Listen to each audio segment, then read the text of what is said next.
Hello friends, अस्सलाम वालेकुम and welcome to reality stories. दोस्तों, कुछ दिन पहले साउथ कोरिया और नॉर्थ कोरिया के बॉर्डर पर काफी लोग जमा हुए थे। यहाँ एक ट्रेन स्टेशन आता है जिसे इमजिंग गैंग स्टेशन कहते हैं।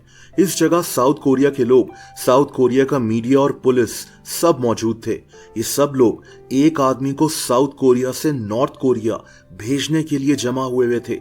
इस आदमी का नाम आहान हैक सोप था। इसकी उम्र 95 साल थी। एक बूढ़ा आदमी जिसकी आंखों में खुशी की चमक मौजूद थी, क्योंकि ये 72 साल बाद अपने मुल्क नॉर्थ कोरिया वापस जा रहा था। ये अपने मुल्क नॉर्थ कोरिया में ही मरना चाहता था और वहीं दफन होना चाहता था। लेकिन इसके साथ ऐसा क्या हुआ कि इसे 72 साल साउथ कोरिया में गुजारने पड़े? ये कहानी काफी इंटरेस्टिंग है। दोस्तों, आहान 1930 में एक जगह गंगवा काउंटी में पैदा हुआ था। ये जगह आज के नॉर्थ कोरिया में थी। उस वक्त कोरिया पर जापान का कॉलोनियल रूल था। आहान के दादा ने कई साल तक इसे स्कूल तक जाने नहीं दिया, क्योंकि इनको लगता था कि इस तरह आहान जापानीज न बन जाए। बहरहाल आहान इसी माहौल में बड़ा होता गया और अब 1950 का साल आ गया। आहान उस वक्त सिर्फ 20 साल का था। उस दौर में नॉर्थ कोरिया पर किम इल संग की हुकूमत थी। इस आदमी को नॉर्थ कोरिया का फाउंडर भी कहा जाता है। बहरहाल किम इल संग ने साउथ कोरिया पर अटैक कर दिया था। ये चाहता था कि कोरिया के ये दो हिस्से एक हो जाएं, लेकिन इसने अपने लोगों को कहा कि ये हमला साउथ कोरिया की तरफ से किया गया है। नॉर्थ कोरिया के लोग इस आदमी की हर बात पर यकीन करते थे। आहान भी उन्हीं लोगों में से एक था। इन लोगों में साउथ कोरिया के खिलाफ शदीद गुस्सा भरा हुआ था और तभी नॉर्थ कोरिया के यंगस्टर्स अपनी आर्मी ज्वाइन कर रहे थे। ये साउथ कोरिया के खिलाफ लड़ना चाहते थे। आहान ने भी 1952 में नॉर्थ कोरिया की आर्मी ज्वाइन कर ली। दोस्तों, बहुत जल्द इसको एक यूनिट के साथ साउथ कोरिया भेज दिया गया, लेकिन अगले ही साल यानी 1953 में आहान को साउथ कोरिया की आर्मी ने पकड़ लिया और इसको कैद कर लिया। ये उस वक्त 23 साल का था। इसको उम्र कैद की सजा सुना दी गई और यूं आहान अपनी फैमिली से दूर अब साउथ कोरिया में एक जंगी कैदी बनकर जिंदगी गुजारने लगा। दोस्तों, इस आदमी ने 42 साल साउथ कोरिया की जेल्स में गुजार दिए। इसकी जिंदगी रुक चुकी थी। जेल की सख्ती, अंधेरा और तन्हाई, बस यही इसकी जिंदगी थी। हालांकि इसको कई दफा ऑफर की गई कि इसको एक शर्त पर आजाद कर दिया जाएगा, अगर ये एक डॉक्यूमेंट पर साइन करे जिस पर लिखा होगा कि ये नॉर्थ कोरिया की आइडियोलॉजी से खुद को अलग करता है। लेकिन आहान ने ऐसा नहीं किया। इसी वजह से इसको टॉर्चर भी किया जाता था, लेकिन आहान सारी सख्ती बर्दाश्त करता रहा। इसके दिल में हमेशा सिर्फ एक ही ख्वाहिश थी और वो ख्वाहिश थी कि ये किसी तरह अपने मुल्क नॉर्थ कोरिया वापस चला जाए। दोस्तों, 42 साल कैद में रहने के बाद आखिरकार आहान को 1995 में आजाद कर दिया गया। साउथ कोरिया के इंडिपेंडेंस डे पर कई कैदियों को आम माफी दे दी गई थी और आहान भी उन्हीं में से एक था।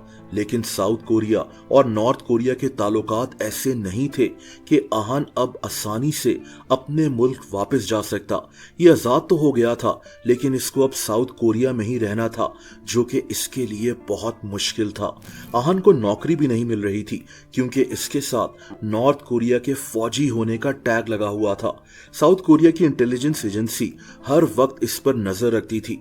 हालांकि इसने शादी भी कर ली थी और एक बच्चा भी गोद ले लिया था, लेकिन साउथ कोरिया में इसको कभी महसूस ही नहीं हुआ कि ये अब इसका घर बन गया है। आहान साउथ कोरिया में एक गांव में अपनी जिंदगी गुजारना शुरू हो गया। ये गांव नॉर्थ कोरिया के बॉर्डर के साथ ही था।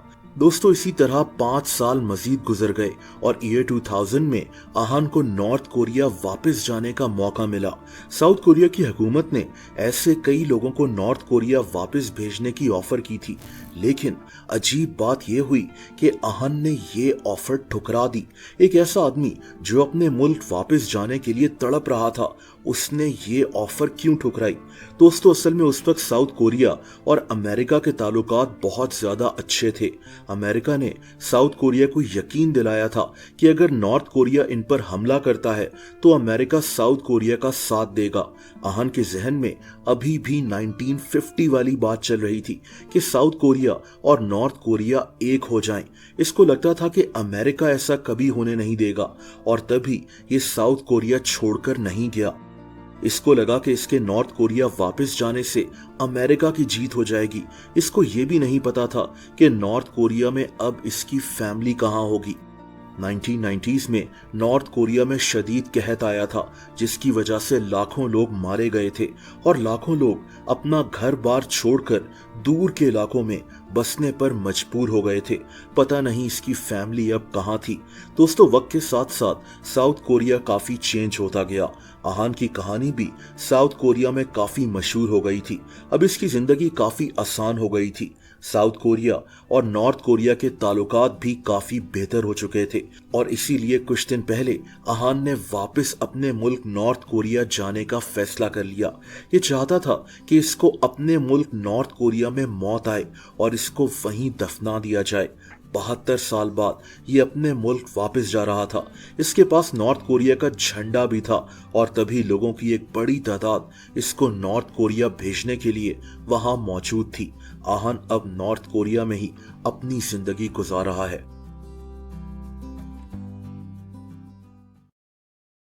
दोस्तों, अगर आप मुझे इंस्टाग्राम पर फॉलो करना चाहें तो उसका लिंक नीचे डिस्क्रिप्शन में मौजूद है।